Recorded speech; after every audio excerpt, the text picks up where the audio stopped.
சூரியனுக்கு 7ஆம் பார்வை, சந்திரனுக்கு 7ஆம் பார்வை, செவ்வாய்க்கு 4, 7, 8ஆம் பார்வை. பாருங்கள், இப்போ 3 கிரகம் தான்.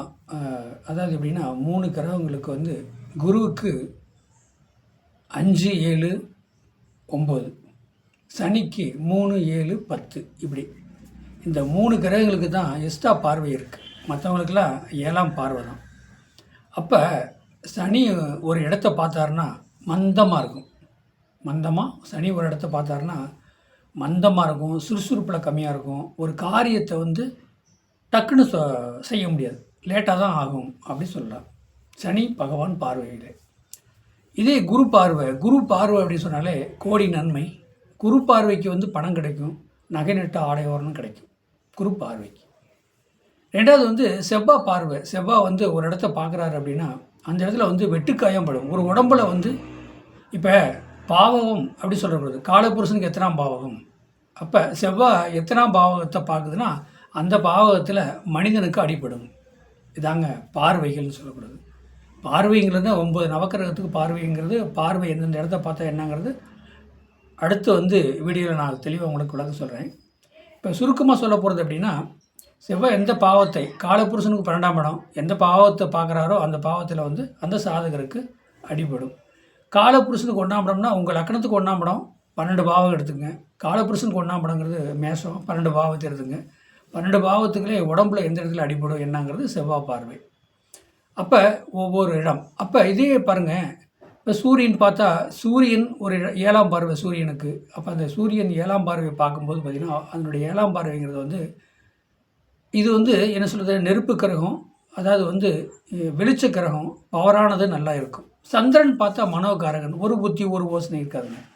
பல புத்தி, இதை செய்யலாமா அதை செய்யலாமா அதை பண்ணி செய்யலாமா அப்படிங்கிறது சந்திரனோட பார்வை.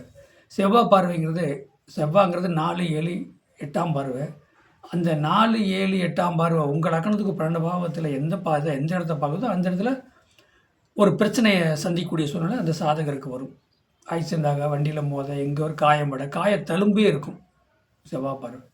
சனி பார்வை 3, 7, 10ஆம் பார்வை அப்படின்னா, அப்போ அந்த 3, 7, 10ஆம் பார்வைங்கும் போது அந்த அவரோட ஒரு மனிதனுடைய சாதகத்தில் லக்கணத்தில் இருந்து எத்தனாம் இடத்துலேருந்து 3 பார்வை பார்க்குறாரோ அதுக்கு தகுந்த மாதிரி அவருடைய வாழ்க்கை வளர்ச்சி அடையும். அதுதான் இந்த பார்வையெல்லாம் மெயினாக வரும். அதே பாருங்க, சந்திர பகவான் இருக்காருங்க. சந்திர பகவான் வந்து இப்போ சூரியன் வந்து ஒளிக்கிரகம், சந்திரன் வந்து ஒளிக்கிரகம். சூரியன்கிட்ட ஒளியை வாங்கி தான் சந்திர பகவான் பிரவலிக்கிறார், மற்றவங்களுக்கு அந்த ஒளியை கொடுக்குறார். அப்போ அந்த சந்திரன் வந்து ஒரு மனிதனுக்கு வந்து 11ஆம் இடத்துல இருந்தாலும் 5ஆம் இடத்த பூர்வ புண்ணியத்தை பார்ப்பார். பூர்வ புண்ணியத்தை பார்க்கும்போது எப்படின்னு சொன்னால் அந்த குழந்தைகளால் ஒரு நல்லது நடக்கும், நல்ல நன்மை அந்த மாதிரிலாம் வந்து இந்த சாதகருக்கு கிடைக்கும். அப்போ 11ஆம் இடத்துல இருக்கிறாரு அப்படின்னு சொன்னால் 11ஆம் இடத்துல இருக்கும்போது என்ன சொல்றது, லேராக 7ஆம் பார்வையாக 5ஆம் இடத்தை, இந்த லக்கணத்துக்கு 5ஆம் இடத்தை பார்ப்பார். 5ஆம் இடங்கிறது பூர்வ புண்ணியத்தில் இருக்கிற பிரச்சனை சிக்கல் வேலை. ஏன்னா அது ஒளிக்கிரகம் அல்லவா. ஒளியை வீசும்போது இப்போ ஒரு டார்ச் லைட் அடிக்கிறோம், அது ரைட்டு போகும்போது அந்த இடம் எல்லாமே இப்படி தெளிவாக தெரியுதா, கெட்ட சக்தி இருந்தாலும் வெளியேறிடும். அப்போ ஒரு மனிதனுக்கு 11ஆம் இடத்துல சந்திரன் இருக்கிறது வந்து என்ன, மனோகாரகன். எந்த இதுலேயும் செய்ப்பாங்க. எவ்வளோ பிரச்சனை சிக்கல் வந்தாலும் சரிங்க, அவங்க ஜெயிச்சு மேலே வந்துடுவாங்க. 11ஆம் இடத்துல சந்திரன் இருக்கிறது, அவர் எத்தனை கூடவனா கூட இருக்கட்டும், 11ஆம் இடத்துல சந்திரன் இருந்தால் அந்த சாதகருக்கு நல்லது.